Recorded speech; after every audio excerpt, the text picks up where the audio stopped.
নমস্কার, থ্রিল চার্জারে আপনাকে স্বাগত জানাই আরেকবার। আমরা টিম থ্রিল চার্জার আজ আপনার জন্য নিয়ে এসেছি লেখক সায়ন দাসের কলমে গোয়েন্দা রুদ্রপ্রিয় গিরি সিরিজের আরেকটি নতুন কাহিনী, দ্বৈত সত্তার দমন। আজকের গল্প পাঠে ও গল্পের সূত্রধার আমি অভিক।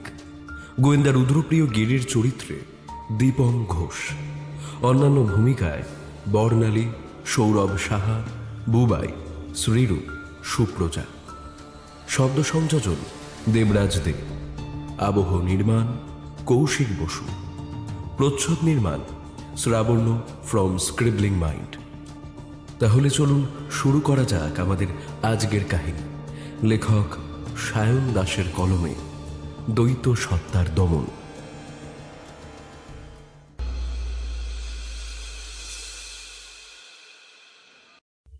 শরৎকালের মাঝামাঝি। বছরের এ সময় পারিপার্শ্বিক আবহাওয়ার মতনই মন থাকে ভারী প্রফুল্লিত। পরিষ্কার নীলচে আভা ভরা আকাশ, পাখিদের কিচিরমিচির আর উৎসবের গন্ধ। সাধারণ মধ্যবিত্ত বাঙালির আর কি চাই মশাই? কয়েকদিন যাবৎ ফের একবার লেখালেখিতে মন দিয়েছি।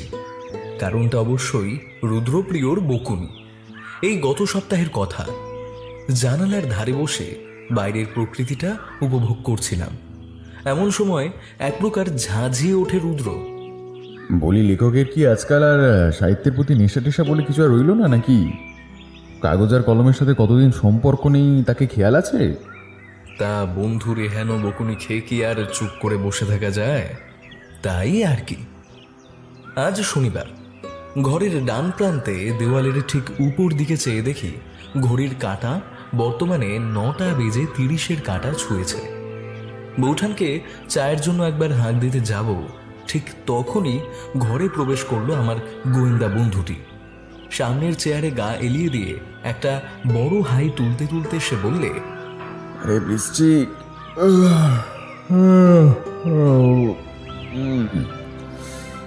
আমার বকুনির যে এত ভালো ফল দেবে তা ভেবে উঠতে পারেনি। হ্যাঁ, যাই হোক, সকাল সকাল এক কাপ করে চা খেলে মন্দ হয় না, কি বলো? তুমি আসার আগে আমি ঠিক এ কথাটাই ভাবছিলাম ভায়া। তাহলে বরং তুমি ডাক দাও প্রতিমাকে। হ্যাঁ, তারপর আমি বকা খাই আর কি। গত কয়েকদিন ধরে দেখছি দিনে 4 থেকে 5 কাপ চায়ের আবদার করে চলেছ। এরকমভাবে চললে তোমার সঙ্গে আমার কপালেও যে দুঃখ রয়েছে তা ভালো মতোই আন্দাজ করতে পারি। এই বলে একটু মুচকি হাসি হেসে হাঁক দিল রুদ্র। বলি, বৃশ্চিক চা খাবে বলছেন, ওর জন্য এক কাপ চা নিয়ে এসো দেখি। সঙ্গে আমারটাও নিয়ে আসলে মন্দ হয় না, বুঝলে? এই হলো ওর দোষ। আমার ঘাড়ে বন্দুক চাপিয়ে নিজের কাজটা ঠিক গুছিয়ে নিল। এ তো ভারী অন্যায়। মনে মনে এসব কথাই ভেবে চলেছি, ঠিক সেই মুহূর্তে ঘরে উপস্থিত হলো প্রতিমা। বলি, সকাল থেকে যে আমি এক নাগাড়ে কাজ করে চলেছি, সেবেলা কি কারোর হুঁশ নেই? আমারও তো খানিক বিশ্রামের প্রয়োজন পড়ে নাকি? কতদিন ধরে পাহাড় আর সমুদ্র করে আমি একেবারে পাগল হয়ে যাচ্ছি। অথচ আচ্ছা ঠাকুরপো, তুমি বলো দেখি, আমরা 3 জন শেষবারের মতো সেই কবে ঘুরতে গিয়েছিলাম, তোমার মনে পড়ে? কিছুটা ঢোক গেলে আমি বললাম, হ্যাঁ ওই তো ওই গত বছরের শেষ দিকটায় তো। তাহলে ভাবো একবার, আমারও তো ঘুরতে যেতে ইচ্ছে হয়, বলো। আমাদের এ সকল কথোপকথনের মাঝে এবার পাশের চেয়ার থেকে রুদ্র বলে উঠল, আহা, মন খারাপ করো না, পুজোর পর নিশ্চয়ই কোথাও যাব। তাই এখন যদি 2 কাপ চা মিলতো। রুদ্রর এই কথা শুনে এবার এক প্রকার মুখ বেঁকিয়ে রান্নাঘরে চলে গেল সে। তবে আসল ঘটনা ঘটল সন্ধ্যের দিকে। সময় সন্ধ্যা 6:30। চারিদিকে পুজোর প্রস্তুতি মাঝে আমার লেখা কিন্তু বেশ দ্রুত গতিতেই এগিয়ে চলেছে। সামনের প্রান্তে বসে থাকা রুদ্রপ্রিয়র চোখ এখন একটি ম্যাগাজিনে। মিনিটখানেক বাদে সেখান থেকে নজর সরিয়ে আচমকাই বলে উঠল, বৃশ্চিক, গল্প লেখায় মন দিতে বলেছিলাম বলে এই নয় যে ঘুমের 12টা বাজিয়ে কাজ করতে হবে। আর দ্বিতীয় বিষয়, বেশ কয়েক বছর পূর্বেই দেশ স্বাধীন হয়েছে। তাই এই মুহূর্তে দাঁড়িয়ে ইংরেজদের গালমন্দ করে কি লাভ বলো? মানে যারা নেই তাদের নিয়ে আর বেশি ভেবে কি হবে? রুদ্রর এ কথায় মুহূর্তের মধ্যেই হতচকিত হয়ে যাওয়ার মতো অবস্থা হলো আমার। সেদিকে লক্ষ্য করেই খানিক হেসে উঠল সে। না মানে, তুমি বুঝলে কিভাবে? আমি তো আসলে... বৃশ্চিক, তুমি বোধ করি ভুলে গিয়েছো যে তোমার নিকট থাকা মানুষটির নাম রুদ্রপ্রিয় গিরি। আচ্ছা, খুলেই বলি তবে। এই যেমন ধরো, তোমার চোখের নিচে কালি স্পষ্ট ইঙ্গিত দিচ্ছে যে গত কয়েকদিন ধরে তোমার ঘুম একদমই হয়নি। এখন গরম খুব একটা নেই, আর তুমি সাংসারিক মানুষ নও, তাই বউয়ের সাথে ঝগড়ার কোনো প্রশ্ন আসে না। অর্থাৎ লেখালেখিতে এতটাই ব্যস্ত হয়ে পড়েছো যে রাত্রে ঘুমটাও ঠিক মতো হচ্ছে না তোমার। আচ্ছা, সেটা না হয় বুঝলাম, তবে ওই দেশ স্বাধীন আর ইংরেজদের ব্যাপারটা? বর্তমানে আমার হাতে থাকা ম্যাগাজিনটার সামনের পাতায় স্বাধীনতা এবং ইংরেজদের অত্যাচার সম্পর্কিত একটি ছবি দেওয়া রয়েছে। বিগত বেশ কিছু সময় ধরে লক্ষ্য করছি তোমার নজর এদিকেই পড়ে রয়েছে। তাছাড়া চোখের ওই জ্বলন্ত ভাব আর মাঝে মধ্যে হাতের 5টা আঙুল মুঠো করে হাঁটুতে ঘুষি মারা, এর থেকে ইংরেজদের প্রতি তোমার বিদ্বেষ আন্দাজ করা কি খুব একটা কঠিন ভায়া? সত্যি বলতে, রুদ্রর এই নিখুঁত পর্যবেক্ষণ ক্ষমতা এবং অনুমান শক্তির প্রশংসা না করে থাকা যায় না। সে প্রসঙ্গেই কিছু একটা বলতে যাব, এমন সময় আমাদের কথোপকথনের মাঝে ব্যাঘাত ঘটিয়ে দরজায় কড়া নাড়ার শব্দ এলো কানে। এখন আবার কে এসে হাজির হলো? নতুন কোনো কেস নয় তো আবার? এই ভেবে দরজাটা খুলতেই এক প্রকার হন্তদন্ত হয়ে ঘরে প্রবেশ করলেন এক অজ্ঞাত পরিচয় ব্যক্তি। মাঝারি উচ্চতার এক ব্যক্তি, চোখে চশমা, ব্যক্তিত্বে একটা হাসি খুশি ভাব বিদ্যমান। তবে দরজা খুলতেই এমন বৈচিত্র্যময় প্রবেশের কারণ কি তা বুঝে উঠতে পারলাম না। মুহূর্তের মধ্যেই সামনের চেয়ারে গিয়ে বসে পড়লেন ভদ্রলোক। রুদ্র তাকে উদ্দেশ্য করে বলল, নমস্কার সুজিতবাবু, বসুন। তবে যে গতিতে আপনি ভিতরে প্রবেশ করলেন তা থেকে স্পষ্ট বোঝা যায় যে কোনো একটি বিষয় আপনাকে ক্রমশ ভাবিয়ে চলেছে, তাই তো? আর হ্যাঁ, পুজোর কেনাকাটা কি এখনই শুরু করে দিয়েছেন মশাই? নাহলে এত তাড়াতাড়ি নতুন পোশাক পরে কে বের হয়? এক নাগারে বলে চলল রুদ্রপ্রিয়।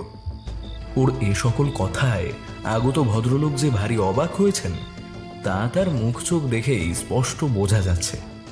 সেই সূত্র ধরেই তিনি নিজের পরিচয়খানা একবার দিয়ে বলে চললেন, নমস্কার রুদ্রপ্রিয় বাবু, আমি সুজিত মুখোপাধ্যায়। আমার বাড়ি পার্ক স্ট্রিট লাগোয়া এলাকায়, মানে ওখান থেকে আরো কয়েক মিনিটের হাঁটা পথ বলতে পারেন। তবে বাবা মা কেউই নেই। বাল্যকালে মা মারা যান, আর তার কয়েক বছর পর বাবাও। যদিও সেই সময় আমি অনেকটাই বড়, ফলে বিশেষ তেমন কোনো অসুবিধা হয়নি, বুঝলেনই তো। তা এরপর একটি বেসরকারি সংস্থায় কাজও পাই, তবে বেশি দিন স্থায়ী হয়নি সেই কাজও। আসলে মানুষটা না আমি একটু বড্ডই খুঁতখুঁতে। তবে বর্তমানে একটা কর্মসংস্থানে ম্যানেজার পদে রয়েছি। এই হলো আমার পরিচয়। তবে একটা কথা মশাই, আপনি আমার নামটা কিভাবে, মানে, আর তাছাড়া এই নতুন পোশাকটির ব্যাপারে যদি একটু আমাকে খুলে বলেন। এ আবার এমন কি? এই যে আপনার জামার পকেটটির দিকে লক্ষ্য করুন, ওখান থেকে আপনার পরিচয়পত্রটি বেশ খানিকক্ষণ ধরেই উঁকি দিয়ে চলেছে। সেখান থেকে আপনার নামটা জানলাম। আর বাকি রইল দ্বিতীয় বিষয়টি। বৃশ্চিক, ভদ্রলোকের পোশাকের উপরের দিকে একবার নজর দাও। ব্যাস, বুঝতে আর কোনো অসুবিধা হলো না। আমার দিক থেকে চোখ সরিয়ে ফের একবার বলে চলল রুদ্রপ্রিয়, আচ্ছা সুজিতবাবু, আপনি বর্তমানে পার্ক স্ট্রিট লাগোয়া এলাকায় বসবাস করেন আর একটি স্থানে ম্যানেজার পদে কর্মরত, তাই তো? এবার বলুন, হঠাৎ কি এমন ঘটলো যে রুদ্রপ্রিয় গিরির নিকট আপনাকে উপস্থিত হতে হলো? সব খুলে বলুন, সব মানে প্রথম থেকে শেষ পর্যন্ত সব কিছু। সত্যি বলতে গেলে তো এমন কিছুই না রুদ্রপ্রিয় বাবু। তবে ওই যে বললাম, আমি মানুষটা বেশ একটু খুঁতখুঁতেই। তাছাড়া বর্তমানে একটা ঘটনা আমায় ক্রমাগত ভাবিয়েই চলেছে। সেই কারণেই আপনার কাছে আসা, যদি কোনো সহায়তা করতে পারেন আর কি। বুঝলাম। তবে ঘটনাটি ঠিক কি তা না বললে আমার পক্ষে সহায়তা করা সম্ভব নয় মশাই। তাহলে বলি শুনুন। আপনাকে তো বললামই যে কয়েক বছর পূর্বে আমি একটি কোম্পানির অধীনে সুযোগ পেলেও পরিবেশ উপযুক্ত না হওয়ায় সেই কাজটা আমি ছেড়েই দিই। এরপর বেশ কয়েকদিন বাড়িতে ওই লেখালেখি এবং আরও বেশ কিছু কাজকর্ম নিয়েই থাকি। পরিবারে তো আর কেউই নেই, ফলে বিশেষ তেমন কোনো অসুবিধাও হতো না। তবে ভালো কাজের সন্ধান আসলে কেই বা প্রত্যাখ্যান করে বলুন? হলেও ঠিক তাই। 1 মাস আগেরই ঘটনা। এর মাঝে বলে রাখি যে আমার একটা বিশেষ অভ্যেসও রয়েছে। প্রতিদিন সকাল হতেই স্নান সেরে খবরের কাগজ পড়া চাই। দেশ বিদেশের খবর না পড়া অবধি শান্তি হয় না আর কি। তো সেই দিন সংবাদপত্রটির ভিতর থেকেই একটা অতিরিক্ত কাগজ আবিষ্কার করি আমি। কাগজটিতে দেওয়া থাকে একটা বিজ্ঞাপন, যা অনেকটা এরকম আর কি: আমাদের পক্ষ থেকে একটি কাজের সন্ধান রয়েছে। আমি আর আমার স্ত্রী দুজনেই সারাদিন ব্যস্ত থাকি। বর্তমানে আমাদের অফিস সংক্রান্ত কিছু কাজের জন্য একজন লোক নিয়োগ করা হবে। এই ক্ষেত্রে আমাদের কয়েকটি চাহিদা রয়েছে, যেমন আবেদনকারীর পদবি মুখোপাধ্যায় হতে হবে, চোখে চশমার মাঝারি উচ্চতার হওয়া চাই। যদি আপনি এই কাজের জন্য উপযুক্ত হন তবে শীঘ্রই যোগাযোগ করুন। এতটা বলে একবার থামলেন ভদ্রলোক। রুদ্রপ্রিয়র দিকে তাকিয়ে লক্ষ্য করলাম ওর নজর বর্তমানে সুজিত বাবুর দিকে। ভদ্রলোককে বেশ তীক্ষ্ণভাবেই পর্যবেক্ষণ করে চলেছে সে। ঘরের মধ্যে তৈরি হওয়া নিস্তব্ধতাটাকে কাটিয়ে ফের একবার বলে চললেন সুজিতবাবু। কাগজে দেওয়া ঠিকানায় যোগাযোগ করার একদিনের মধ্যেই নিয়োগপত্র পেয়ে যাই, বুঝলেনই তো। 1 মাস ধরে কাজও করে চলেছে, বিশেষ তেমন কোনো অসুবিধা হয়নি। তবে মনের মধ্যে কয়েকটা না খটকা রয়েই গিয়েছিল, যে কারণেই আজ আমার আপনার নিকটে আসা। তা সেই খটকাগুলি ঠিক কী তা বলে ফেলুন দেখি। প্রথমেই আমার মনে যে সন্দেহটি তৈরি হয় তা হলো এই বিজ্ঞাপনটি। কেবলমাত্র মুখোপাধ্যায় পদবীর লোককেই ওরা নিয়োগ করতে চায়। আর শুধু তাই নয়, এই ধরুন মাঝারি উচ্চতা, চোখে চশমা, এতটা হুবহু মিল কি করে? এরপর আসি আসল কথায়। সাধারণত এই সকল কাজ অফিসে গিয়ে করতে হলেও প্রথম দিন নির্দিষ্ট স্থানে গিয়ে দেখি সেটি আসলে একটি বাড়ির ঠিকানা। পার্ক স্ট্রিট থেকে খানিক দূরেই ওই বাড়িটাতেই থাকেন এক দম্পতি। তাদের অধীনেই ম্যানেজার পদে নিয়োগ করা হয় আমাকে। কাজ এমন বিশাল কিছুই নয়, ওই কিছু গুরুত্বপূর্ণ তথ্য খাতায় সংগ্রহ করা কিংবা কয়েকটি হিসাব মেলানোর মতন ছোটোখাটো কাজ। তবে বেতন যে কম তা একদমই নয়। সবচেয়ে বড় কথা, দীর্ঘ 1 মাস যাবৎ কাজ করলেও আজ পর্যন্ত একই সাথে দুজনের দেখা পেলাম না মশাই। সকালে একবার ভদ্র মহিলার সহিত দেখা হয়, আর ফেরার সময় মহিলার স্বামী এসে দরজা বন্ধ করে দিয়ে যান। এখন আপনার নিশ্চয়ই মনে হতে পারে যে এখানে কোনো খুন নেই কিংবা চুরির কোনো প্রশ্ন নেই, তা সত্ত্বেও ঠিক কী কারণে আমার আগমন? আসলে সত্যি বলতে গেলে বর্তমান সময় দাঁড়িয়ে আমার মনে যে প্রশ্নটি উকি মেরে চলেছে তা হলো, এই অদ্ভুত ধরনের কাজ করার মাধ্যমে আমি কোনো অন্যায় করছি না তো? কিংবা এবার ভদ্রলোককে থামিয়ে রুদ্র বলে উঠল, দেখুন, আপনি যা যা বললেন তাতে একটা সন্দেহ রয়ে যায়। তবে সামান্য তথ্য সংগ্রহ কিংবা হিসেব মেলানোর মতো কাজে কোনো রকম গণ্ডগোল আছে বলে তো মনে হয় না। সবচাইতে বড় কথা, আপনি নিজে থেকে তো কোনো অন্যায় করছেন না।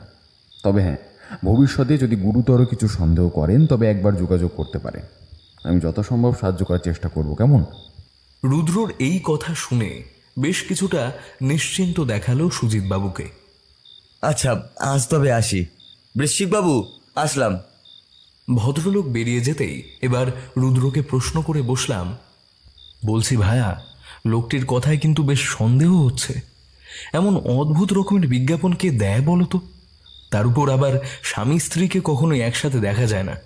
বলি, একবার কি গিয়ে দেখবে নাকি? বিসিক, এখানে আমার কিছুই করার নেই।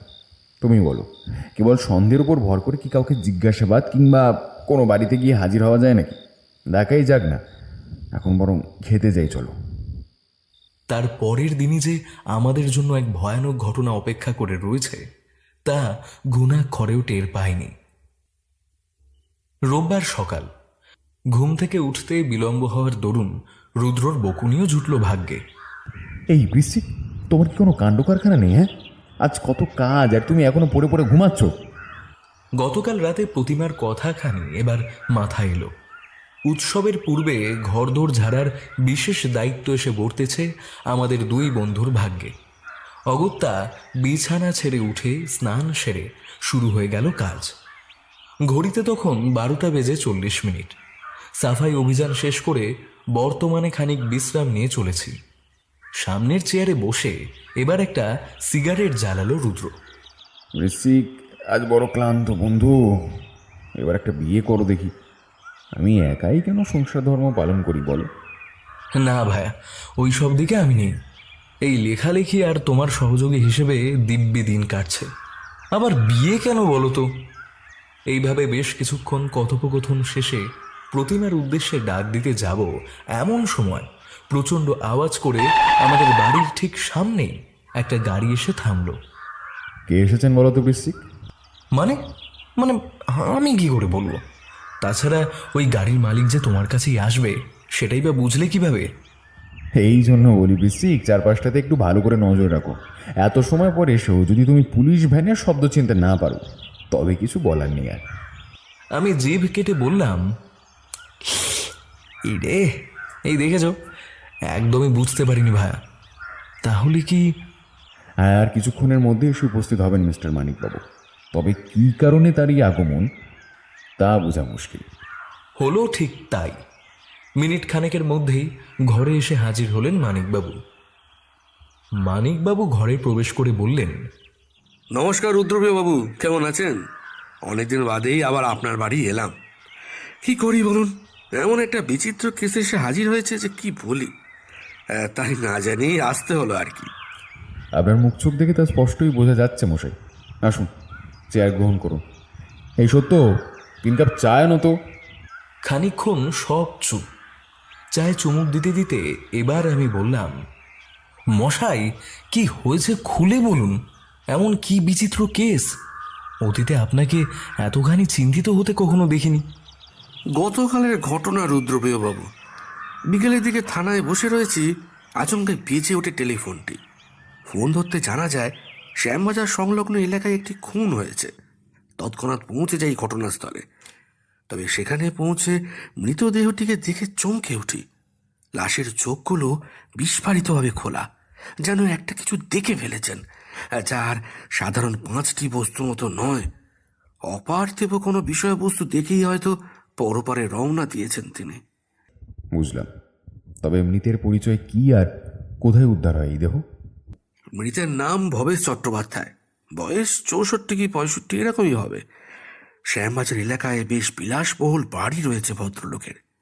এক ছেলে, নাম মিলন চট্টোপাধ্যায়, বেশ সম্ভ্রান্ত পরিবার বলেই মনে হয়। পারিবারিক ব্যবসা রয়েছে। তবে বর্তমানে ভবেশবাবুর মৃত্যুটা, আর জানেন মশাই, সবচাইতে আশ্চর্যজনক ঘটনা হলো গিয়ে খুনের পরে চোখে কাজল, কানে দুল আর পরনের শাড়ি সহ উদ্ধার করা হয় ভদ্রলোককে।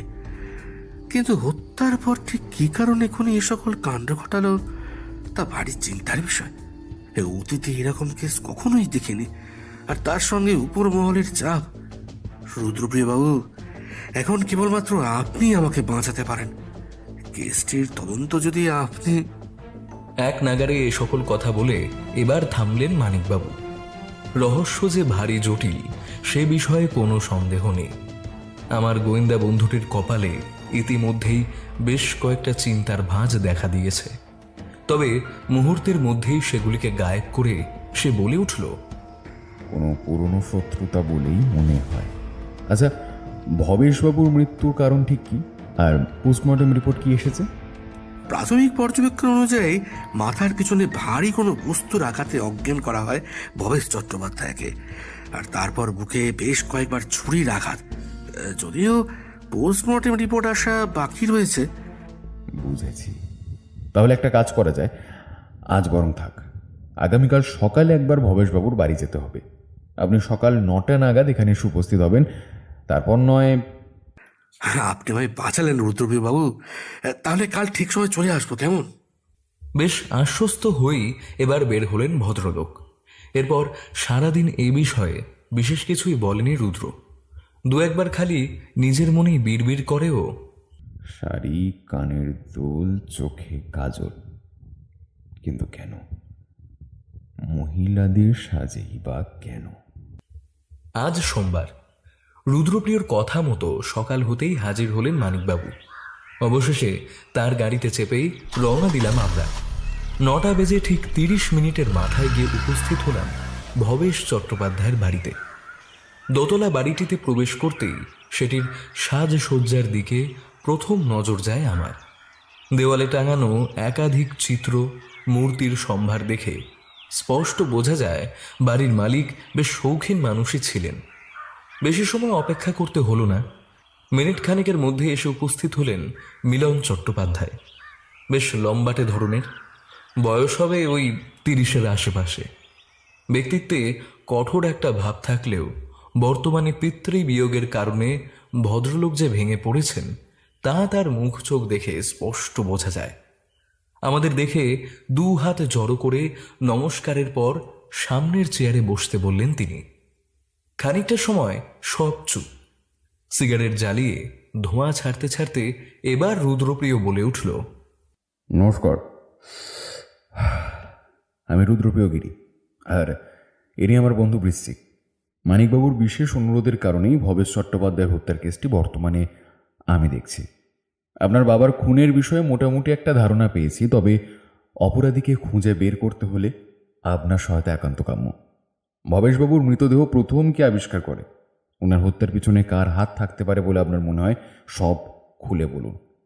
কয়েক মিনিট চুপ করে রইলেন মিলনবাবু। রুদ্রপ্রিয়র প্রশ্নের জবাবে কি উত্তর দেবেন তাই যেন একবার মনে মনে চিন্তা করে নিলেন ভদ্রলোক। গত শনিবারের কথা রুদ্রপ্রিয় বাবু, দুপুরের দিকে আমি ব্যবসার কাজে একটু বের হই। সন্ধে তখন ওই 6টা হবে। কাজ সেরে বাড়ি ফিরতেই দেখি এক ভয়ানক দৃশ্য। এই হল ঘরের মাঝখান বরাবর পড়ে বাবার মৃতদেহ। সে কি বীভৎস কাণ্ড মশাই! বাবার শরীর হতে সম্পূর্ণ মেঝে রক্তে ভর্তি, স্থানে স্থানে ক্ষতচিহ্ন। আর সবচেয়ে বড় কথা, তার পরনে শাড়ি, চোখে কাজল। একটা সময় তো আমি অজ্ঞান হয়ে পড়েই যাচ্ছিলাম, তবে নিজেকে সামলে নিয়ে তৎক্ষণাৎ সিদ্ধেশ্বর মহাপাত্রের সাথে যোগাযোগ করি। সিদ্ধেশ্বর বাবু আমাদের পরিবারের চিকিৎসক বলতে পারেন, তবে তাতেও কোনো লাভ হয়নি। ভদ্রলোক আসার অনেক আগেই বাবা মারা যান। এরপর তো বাকিটা আপনারা সবটাই জানেন। অর্থাৎ আপনাদের বাড়ির ওপর ক্রমাগত নজর রাখা হয়ে চলছিল, সেই কারণেই। আচ্ছা মিলনবাবু, বাড়িতে কি কোনো চাকর কিংবা অন্য কেউ? আরে ওখানেই তো মূল সমস্যা রুদ্রপ্রিয় বাবু। আজ প্রায় 30 বছরের উপর সময় ধরে এ বাড়ির রান্না বান্না দেখাশোনার কাজ করে যাচ্ছে কল্যাণ কাকা। বাবার খাওয়ার দেখাশোনা সমস্ত কিছুর দায়িত্ব ছিল ওই বৃদ্ধের ওপর।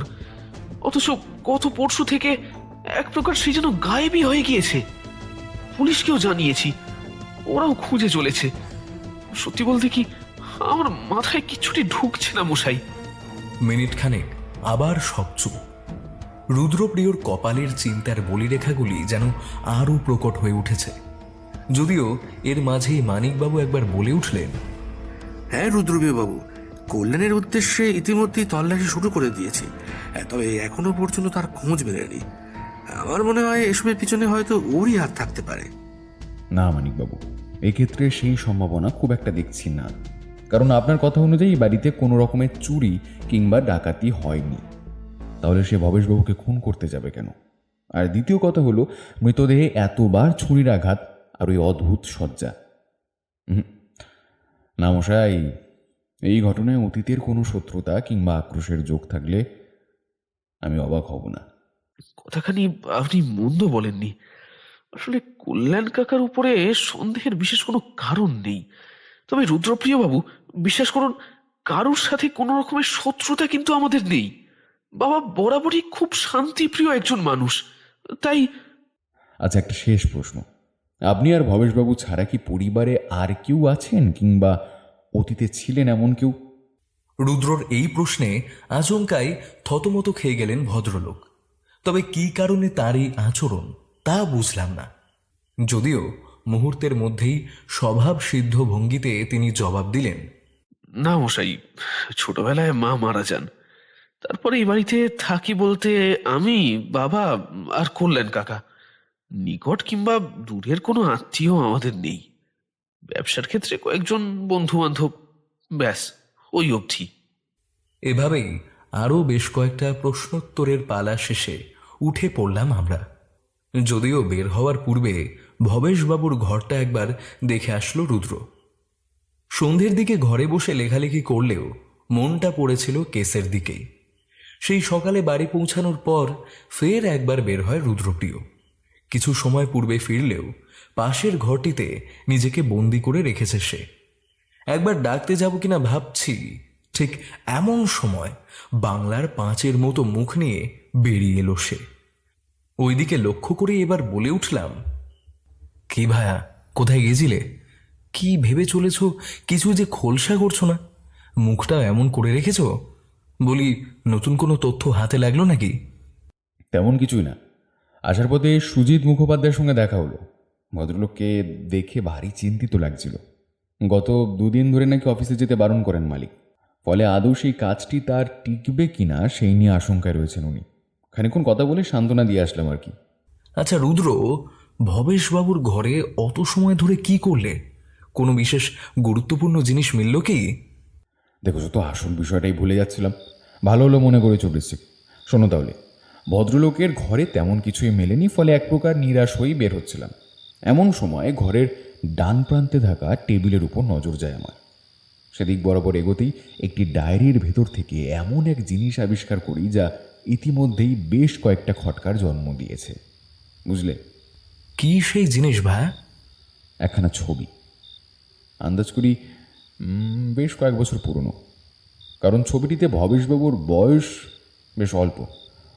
ভদ্রলোকের পাশে তার স্ত্রী আর মিলনবাবু। কিন্তু সেক্ষেত্রে খটকার কি আছে সেটাই তো বুঝলাম না। ওই পর্যন্ত সব কিছুই ঠিক ছিল, তবে সেখানে উপস্থিত রয়েছে আরও একটি মানুষ। হ্যাঁ বৃশ্চিক, হ্যাঁ, ছবিতে চতুর্থ জন আসলে একটি বাচ্চা মেয়ে। বয়স বোধ করি 7 থেকে 8 বছর হবে। আরও একটি বিষয়, না না না থাক, তবে এর থেকে একটা জিনিস পরিষ্কার বোঝা যাচ্ছে, আর তা হলো অতীতের কোনো রহস্যকে ধামা চাপা দেওয়ার চেষ্টা করছেন মিলনবাবু। তবে সেই বিষয়টি ঠিক কী তা এখনো পর্যন্ত জানা যায়নি। এ তো ভারী চিন্তার বিষয় ভায়া। তা তো বটেই। রহস্য যত গভীরতা পাবে, মস্তিষ্ককে ঠিক ততটাই সচল রাখতে হবে, বুঝলে বন্ধু? এই বলে ফের একবার নিজের ঘরে ঢুকে গেল রুদ্র। বুঝলাম আজ আর ওকে বিরক্ত করে বিশেষ লাভ হবে না। পরের দিন সকালে বেশ দেরি করে ঘুমটা ভাঙল। কয়েকদিন যাবৎ এই বদ অভ্যাসের কারণে মাঝে মধ্যে রুদ্রর বকুনি খেতেও হচ্ছে। ঘুম চোখেই পাশের ঘরে উপস্থিত হয়ে বৌঠানের উদ্দেশ্যে জিজ্ঞাসা করলাম, এই বৌঠান, রুদ্র কোথায় গো? আর বলো না ঠাকুরপো, কাল সারা রাত ধরে উনি জেগেই রইলেন। মাঝরাতে আমি একবার উঠেছিলাম, তখন দেখি চেয়ারে বসে একটা কাগজের উপর কি যেন লিখে চলেছে, কিন্তু সকালে দেখি ঘরে আর কেউ নেই। কি যে করে তোমার বন্ধুটা কে জানে। তাকে খানিক সান্ত্বনা দিয়ে বললাম, আহা চিন্তা করো না, নিশ্চয়ই কোনো কাজে বেরিয়েছে, দাঁড়াও একবার দেখে আসি। এই বলে যেই না বের হতে যাব, ঠিক সেই মুহূর্তেই দরজা খুলে ভিতরে প্রবেশ করলো রুদ্র। ভায়া, এত সকাল সকাল কোথায় গিয়েছিলে? এই বৌঠানকেও তো বলে যাওনি, কি ব্যাপার হে? রুদ্র মুচকি হেসে বলল, হ্যাঁ বৃশ্চিক, রহস্য যেভাবে ডানা বিস্তার করে চলেছে তাতে মাথাকে বিস্তর পরিমাণে খাটাতে হবে, বুঝলে? তাই ভাবলাম ভোরের বাতাসে যদি খানিক বুদ্ধি খেলে যায় আর কি। এই বলে এবার হো হো করে হেসে উঠল রুদ্র। যদিও সেই হাসি দীর্ঘস্থায়ী হবে না, তার কে বুঝেছিল বলুন? 10টা বাজতে যায়। ঠিক এমন সময় টেলিফোনটা বেজে উঠতে সেদিকে অগ্রসর হলো রুদ্র। কয়েক মিনিট ধরে, হ্যালো, কখন হলো এই ঘটনা? আচ্ছা, আমরা আসছি, আপনি গিয়ে পৌঁছান। রাখলাম। টুকরো টুকরো কথা বলার পর ফোনখানি কেটে দিল সে। রুদ্রর মুখের দিকে চেয়ে দেখলাম ভারী চিন্তায় পড়ে গিয়েছে বেচারা। 2-একবার মাথা ঝাঁকালো সে। এরপর খানিকক্ষণ সব চুপ।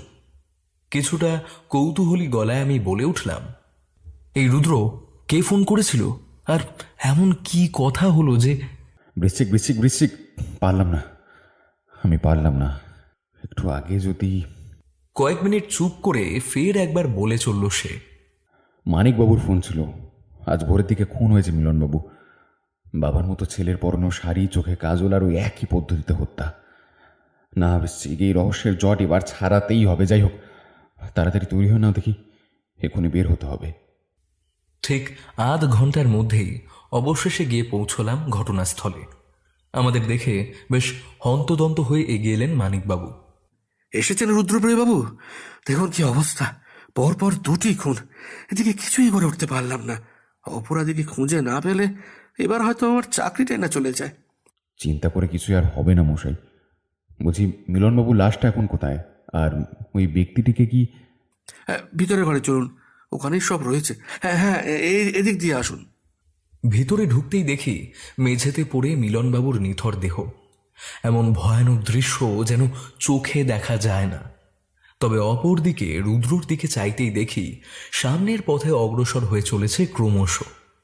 চোয়াল শক্ত করে এবার লাশের দিকে ঝুঁকল সে। তবে টানা 15 মিনিটের ওপর সময় ধরে কি এমন দেখে চলেছে সে, তা বুঝলাম না। এখানে বলে রাখা ভালো, মিলনবাবুর হাল অনেকটা তার বাবা ভবেশ চট্টোপাধ্যায়ের মতোই হয়েছে। কিন্তু খুনের পর মৃতদেহগুলির উপর এহেন শয্যার নেপথ্যে রহস্য কি? এর সাথে সুজিত বাবুর কি কোনো রকম সম্পর্ক? না, মাথার কোনো কাজ করছে না আমার। এর মাঝেই মানিকবাবুর উদ্দেশ্যে রুদ্র একবার বলে উঠল, মানিকবাবু, এইখানটা, হ্যাঁ হ্যাঁ হ্যাঁ, শরীরের এই জায়গাখানি একবার ভালো করে লক্ষ্য করুন তো। কিছু বুঝলেন কি? আচ্ছা, বাদ দিন, এখন পোস্টমর্টম রিপোর্টের জন্য অপেক্ষা করা ছাড়া আর কোনো উপায় নেই। আর হ্যাঁ, ওই ব্যক্তিটিকে একবার এখানে আনুন তো দেখি। রুদ্রপ্রিয়র এহেন নির্দেশের কয়েক সেকেন্ড পরে এবার ঘরের ভিতর প্রবেশ করল এক ব্যক্তি। ছিপছিপে গরম, ভদ্রলোকের চোখে মুখে একটা ভয়ার্ত ভাব স্পষ্ট দেখা গেল। কাঁপতে কাঁপতে কোনো মতে আমাদের নিকটে সে উপস্থিত হলো সে। পুলিশের থেকে জানলাম খুনের সময় আপনি ঘটনাস্থলে উপস্থিত ছিলেন। হত্যাকারীকেও নাকি দেখেছেন। দেখুন, গত কয়েকদিনে এখানে পরপর দুটি খুন হয়েছে, তাই কিছু না লুকিয়ে যা যা জানেন সব বলে ফেলুন, নয়তো। শেষের কথাগুলো বেশ ধমকের সুরেই বলল রুদ্র। আমার নাম সুরেশ কর্মকার। প্রতিদিন সকালে কাগজ দিতে আসি এই বাড়িতে। আজ অবশ্য একটু ভোর ভোর বের হই। এরপর ভবেশবাবুর বাড়ির নিকট উপস্থিত হতেই ভিতর থেকে অদ্ভুত রকমের কিছু শব্দ শুনে প্রথমে ভয় পেয়ে যাই। এর ঠিক কিছু সময় পর অত্যন্ত দ্রুত গতিতে বের হন এক ব্যক্তি। তাকে দেখে আমি কিছুটা লুকিয়েই পড়ি। আর তারপর ভিতরে প্রবেশ করতেই এই দৃশ্য। হ্যাঁ, বিশ্বাস করুন, আমি কিচ্ছুটি করিনি। বরং যদি জানতাম ভিতরে সকল কাণ্ড ঘটছে, তবে দাদাবাবুকে বাঁচানোর প্রয়াসটা অন্তত করতাম। বুঝলাম। অর্থাৎ ওই ব্যক্তিটি আপনার সামনে দিয়েই পালায়, তাহলে তার চেহারার অল্প বিস্তর বিবরণ দিতেও পারবেন কি, ঠিক তো? হ্যাঁ হ্যাঁ হ্যাঁ, নিশ্চয়ই তা পারো। এই দাদাবাবুর সঙ্গে যেই কাজ করেছে তার যেন উচিত শাস্তি হয়। মানিকবাবু, একে থানায় নিয়ে যান। খুনিকে ধরতে হলে এটাই এখন একমাত্র রাস্তা, বুঝলেন?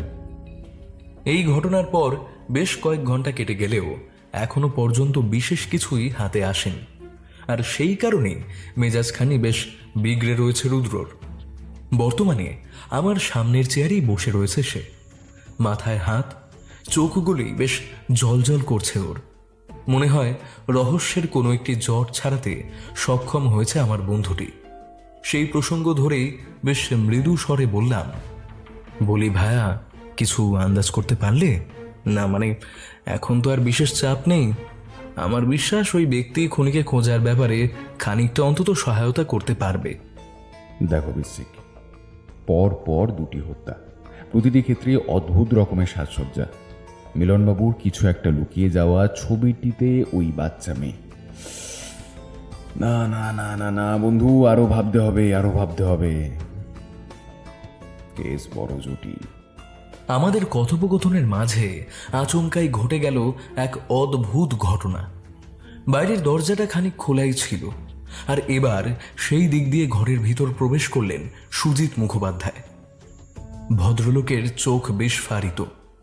এই মনোরম আবহাওয়ার মাঝেও তার কপালে বিন্দু বিন্দু ঘাম। চেয়ারে বসতে বসতে তিনি বলে চললেন, রুদ্রপ্রিয় বাবু, আমাকে বাঁচান, আপনি আমাকে বাঁচান। আমি কিচ্ছু করিনি, কিন্তু ওরা ওরা আমার পিছু নিয়েছে। আমায় বাঁচান রুদ্রপ্রিয় বাবু, আমায় বাঁচান। সুজিত বাবুর এহেন আচরণে অবাক হলাম আমি আর রুদ্রপ্রিয়। কি এমন হলো তার? কেই বা পিছু নিয়েছে ভদ্রলোকের? রুদ্র ওনাকে একটু শান্ত হতে বলল। শান্ত হন আপনি, আপনার বিশ্রামের প্রয়োজন। না না রুদ্রপ্রিয় বাবু, যে কোনো মুহূর্তে পুলিশ আমায় গ্রেপ্তার করবে। আমি আমি কিছুই জানি না, অথচ পুলিশ? কিন্তু কেন, কি হয়েছে? পুলিশ আপনার পিছু নিল কেন? কিছুই বুঝে উঠতে পারছি না মশাই। আপনাকে তো বলেইছিলাম যে বিগত কয়েকদিন ধরে বাড়িতেই বসে আমি, কাজের ব্যাপারে কোনো খবর নেই। তা আজ বিকেলের দিকে বের হতে যাব, ঠিক এমন সময় বাড়ির বাইরে একটি গাড়ি এসে থামে। কয়েকজন পুলিশকে আসতে দেখে প্রথমে আমি ভয় পেয়ে যাই। পরবর্তীতে তাদের কথোপকথন শুনে যা বুঝি তা হলো গত কয়েকদিনে শহরে পরপর দুটি খুন হয়েছে, ভবেশ চট্টোপাধ্যায় এবং তার ছেলে মিলন চট্টোপাধ্যায়। পুলিশের সন্দেহ এই সকল হত্যার পিছনে নাকি আমার হাত আছে। বিশ্বাস করুন রুদ্রপ্রিয় বাবু, এই বিষয়ে আমার কোনো ধারণাই নেই। ভদ্রলোকের কথা শুনে মুহূর্তের মধ্যেই পায়ের তলার মাটি যেন সরে গেল আমার। রুদ্রর দিকে তাকাতে দেখি ওর কপালেও বেশ কয়েকটি চিন্তার বলিরেখা দেখা দিয়েছে। যদিও ও কিছু বলতে যাবে, ঠিক সেই মুহূর্তেই আমাদের বাড়ির নিচে একটি গাড়ি এসে থামল।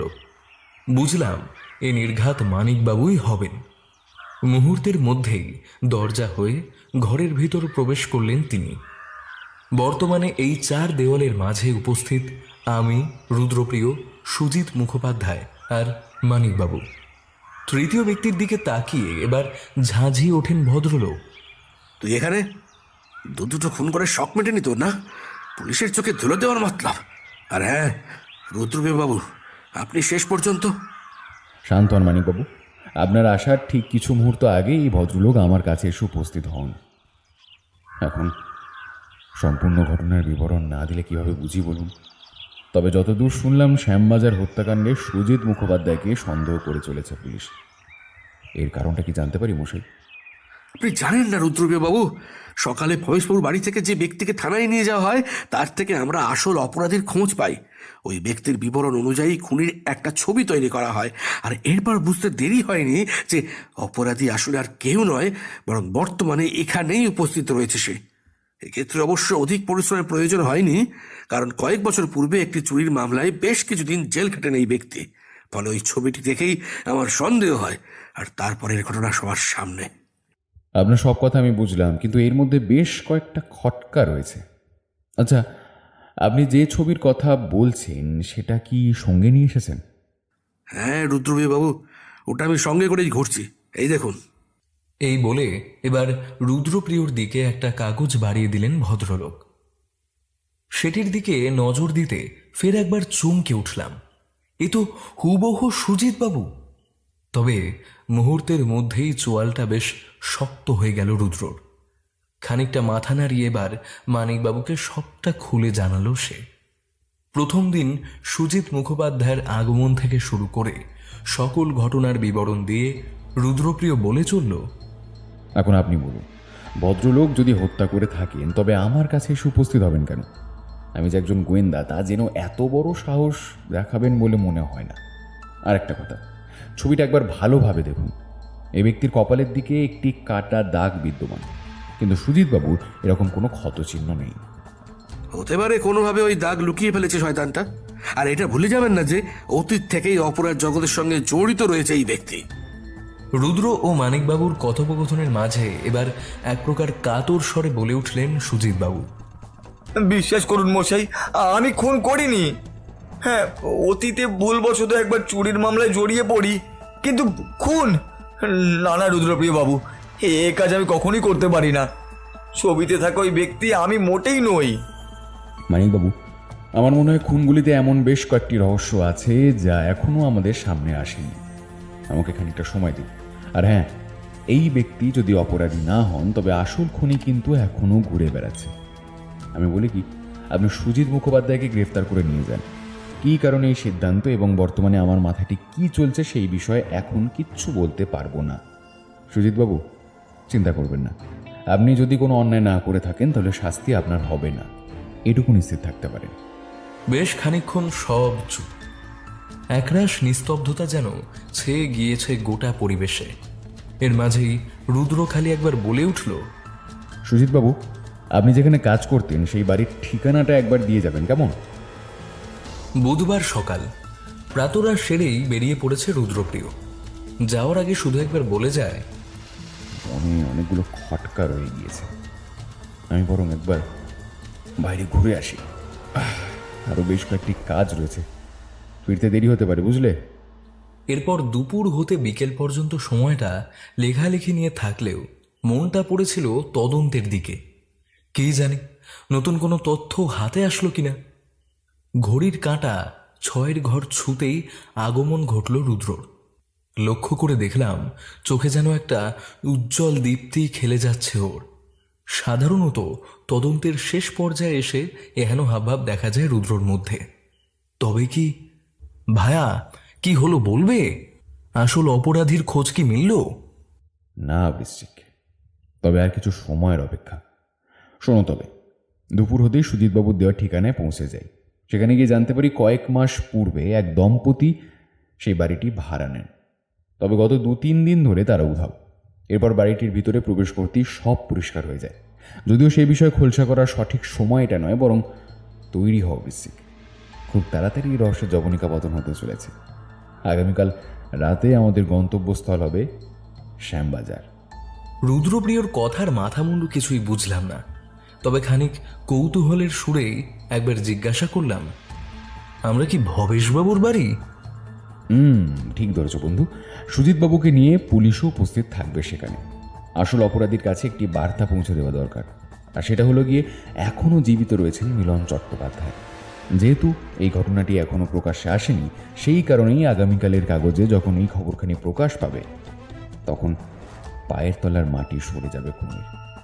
আমার বিশ্বাস কাল রাতের দিকে নিজের অসম্পূর্ণ কাজ পূরণ করতে ফের একবার ওই বাড়িতে হাজির হবে সে। আর তখনই বৃহস্পতিবার রাত বর্তমানে রুদ্রপ্রিয়, আমি আর সুজিতবাবু সহ গোটা পুলিশ বাহিনী হাজির ঘটনাস্থলে। অপরাধীর খোঁজে আমাদের এই অভিযান শেষ পর্যন্ত কতখানি সফল হয় তা সময়ই বলবে। ঘড়ির কাঁটা ইতিমধ্যেই 10টার ঘর ছুঁয়েছে। মিলনবাবুর ঘরের এক কোণে গা ঢাকা দিয়ে বসে আমরা। ভিতরকার নিশ্ছিদ্র স্তব্ধতা কাটিয়ে মানিকবাবু বলে উঠলেন, বলি রুদ্রপ্রিয় বাবু, আসল খুনি যে আজ এখানে আসবে সেই বিষয়ে আপনি কতখানি নিশ্চিত? মানে এরকম তো হতেই পারে যে ভয় পেয়ে এসে আর আসলোই না। আমার যতদূর মনে হয় ব্যক্তি আজ আসবেই। কোনগুলি থেকে এটা পরিষ্কার যে ভয়ঙ্কর আক্রোশের জোরেই সকল কাণ্ড ঘটানো হয়েছে।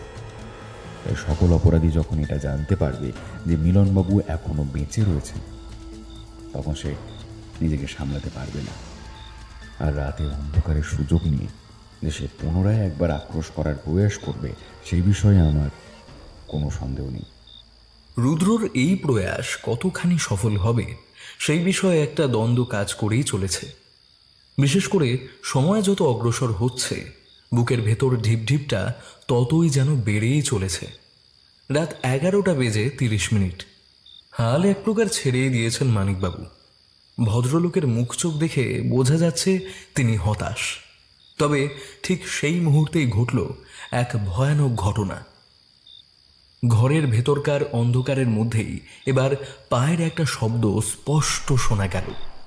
1 বার, 2 বার, 3 বার। খানিকক্ষণ সব চুপ। রুদ্রপ্রিয়র দিকে তাকিয়ে দেখলাম অন্ধকারের মধ্যেও ওর চোখের তেজ যথেষ্ট উজ্জ্বল। ফের একবার পায়ের শব্দ শোনা যেতেই বুঝলাম এই ঘরের দিকেই ক্রমশ অগ্রসর হয়ে চলেছে সেই ব্যক্তি। এর মাঝেই এবার মৃদু স্বরে রুদ্র বলে উঠল, সাবধান, এই ব্যক্তি অপরাধী হলে অবাক হওয়ার কিছু থাকবে না। তার কাছে অস্ত্র থাকতেই পারে, কেউ আওয়াজ করবেন না, একদম চুপ। কয়েক মিনিটের মধ্যেই এবার দরজা খুলে ঘরের ভেতর প্রবেশ করল রহস্যময় এক ব্যক্তি। রুদ্রর পরিকল্পনা মতো বিছানার উপর আগে থেকে বালিশ আর চাদর চাপিয়ে রাখা হয়। অন্ধকারে দেখলে মনে হবে কেউ শুয়ে রয়েছে। ধীরে ধীরে সেই দিকেই এগোতে থাকলো ওই ব্যক্তি।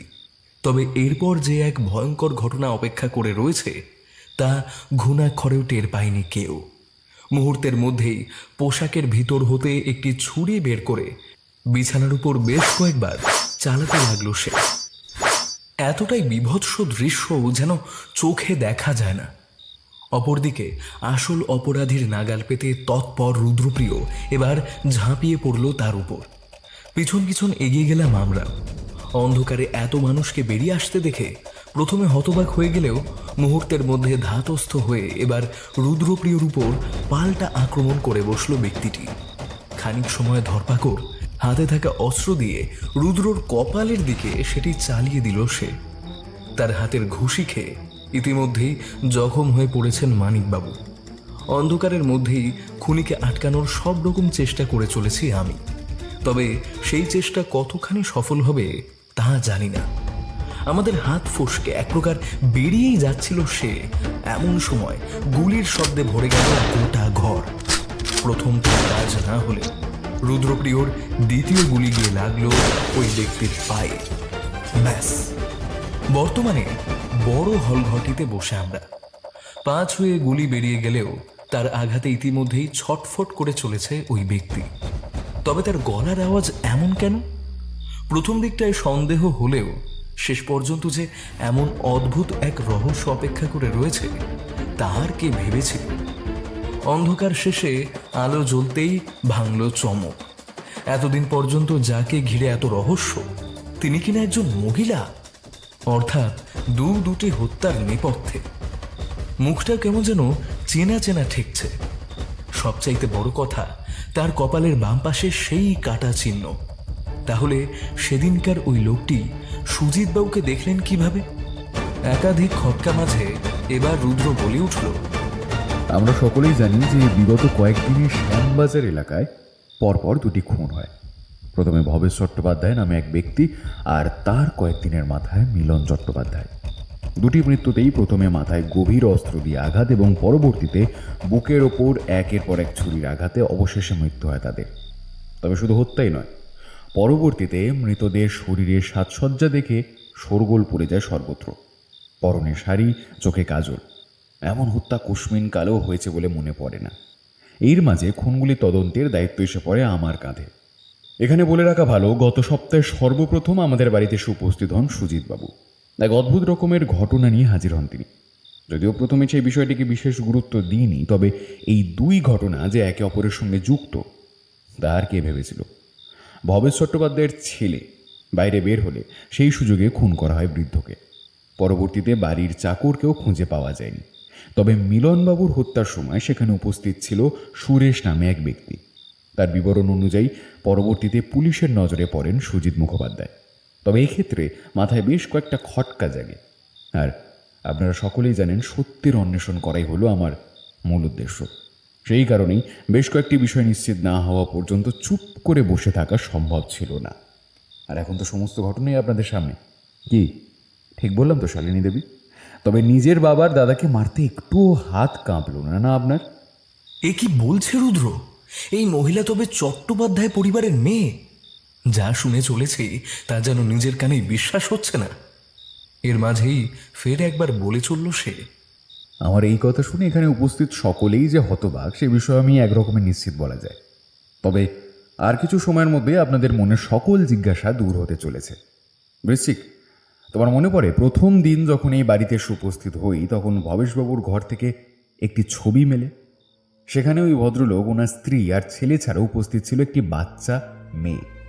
সেই মুহূর্তেই আমার মনে একটা সন্দেহ জাগে, তাহলে মিলনবাবু আমাদের কাছে কি কোনো লুকোনোর চেষ্টা করছেন? যদিও এর পরের দিনই খুন হন তিনি। পরবর্তীতে সুরেশের কথা মতো খুনের একটি প্রতিকৃতি তৈরি করে পুলিশ, যার মুখের আদলের সাথে সুজিতবাবুর অনেকটাই মিল। আর এখানেই আমার সন্দেহ আরও প্রকট হয়ে ওঠে। সুরেশবাবুর বর্ণনা অনুযায়ী অপরাধীর কপালের কাছে একটি কাটা চিহ্ন থাকলেও সুজিত মুখোপাধ্যায়ের শরীরে এরকম কোনো দাগ নেই। আর ঠিক তখনই আমার মনে পড়ে ওই ছবিটির কথা। সেখানে থাকা বাচ্চাটির কপালের বাম প্রান্তে সেই একই দাগ থাকলেও ওই মুহূর্তে আমার কাছে কোনো প্রমাণ ছিল না। সেই কারণেই সুজিতবাবুকে গ্রেফতার করার পরামর্শ দিই। এক্ষেত্রে এই ভদ্রলোক পুলিশের নজরে থাকলে তা আমার তদন্তের জন্য সুবিধাজনক হবে বলেই এহেন সিদ্ধান্ত নিই। এর মাঝেই গতকাল সুজিতবাবুর অফিসে পৌঁছে গেলে জানতে পারি সেই স্থানটি কেবল কয়েক মাসের জন্য ভাড়া নেওয়া হয় এবং বর্তমানে তাদের কোনো খোঁজ নেই। সন্দেহবশত এরপর বাড়ির মালিকের কাছ থেকে চাবি নিয়ে ঘরের ভেতরে প্রবেশ করতেই দুটি গুরুত্বপূর্ণ তথ্য আসে সামনে। প্রথমেই একটি ছবি খুঁজে পাই, সেটি ছিল শালিনী দেবী। তবে অপর একটি ছবি দেখতেই চক্ষু চড়ক গাছ হয়ে যায় আমার। সেটিতে উপস্থিত ব্যক্তির সঙ্গে সুজিতবাবুর মুখের হুবহু মিল থাকলেও ওই ভদ্রলোকের মাথার কাছেও ছিল সেই একই চিহ্ন। এই মুহূর্তে দাঁড়িয়ে পুরো ঘটনাটাই অবশ্য আমার কাছে স্পষ্ট। যদিও ভবেশবাবুর এক প্রতিবেশী এবং তার এক পুরনো বন্ধু সাহায্য ছাড়া এই বিষয়ে এগোনো আমার পক্ষে বিশেষ সহজ হতো না। আচ্ছা বৃশ্চিক, ভাবো একটি মানুষের ভিতর থেকে যদি আরও একটি মানুষ বের হয় তাহলে কেমন হবে? যদিও এখানে মানুষ শব্দটি ব্যবহার না করে সত্তা শব্দটি বেশি গ্রহণযোগ্য। দাঁড়াও একটু।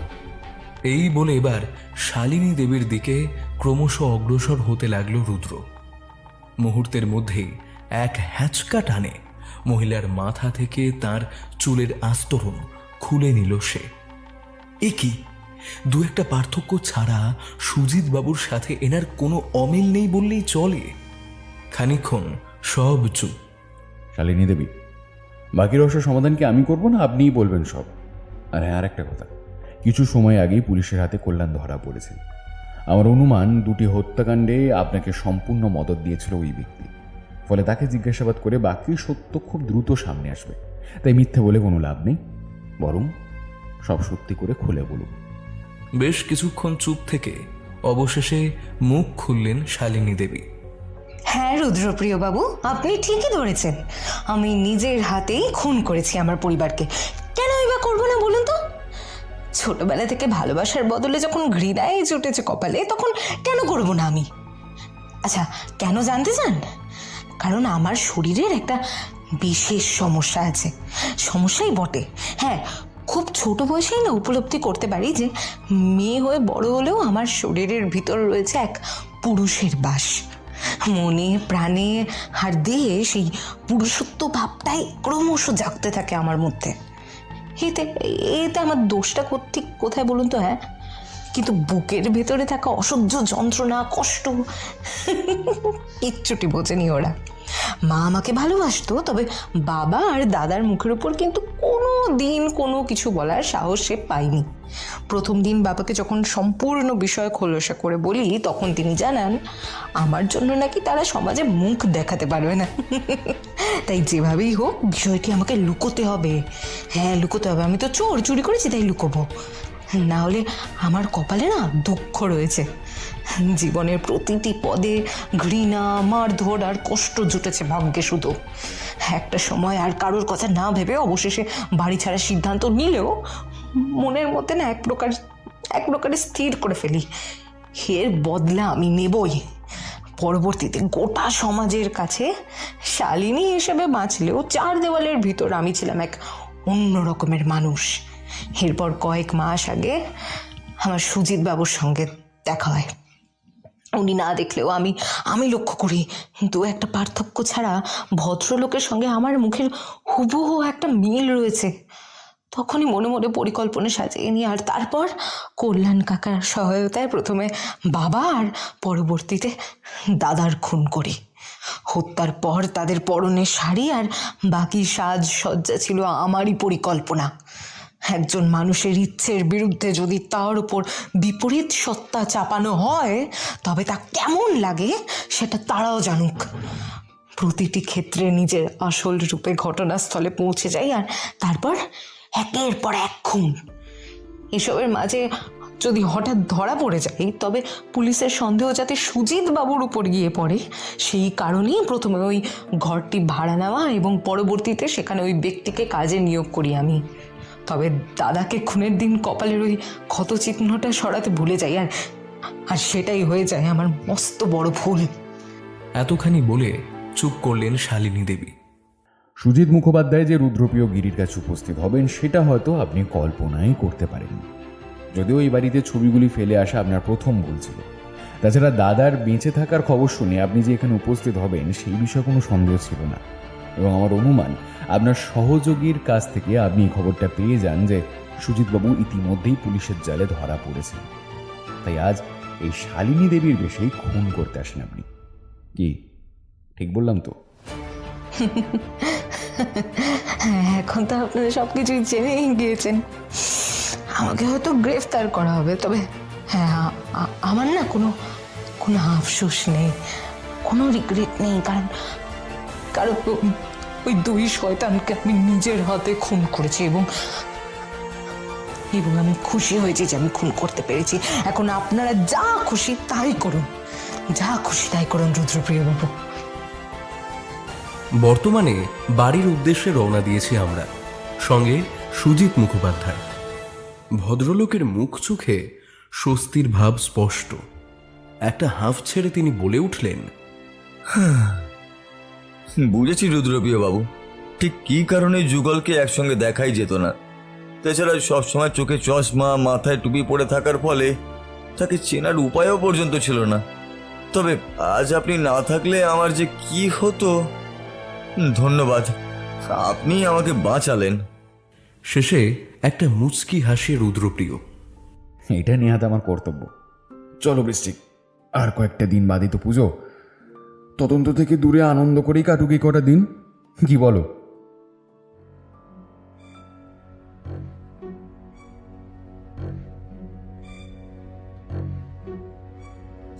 শেষ হলো দ্বৈত সত্তার দমন। আজকের গল্পটি কেমন লাগলো অবশ্যই জানান আমাদের কমেন্ট বক্সে, এবং ভালো লাগলে অবশ্যই লাইক শেয়ার করবেন। দেখা হচ্ছে আগামী আরেকটি গল্পে। ততক্ষণ ভালো থাকুন, সুস্থ থাকুন। ধন্যবাদ।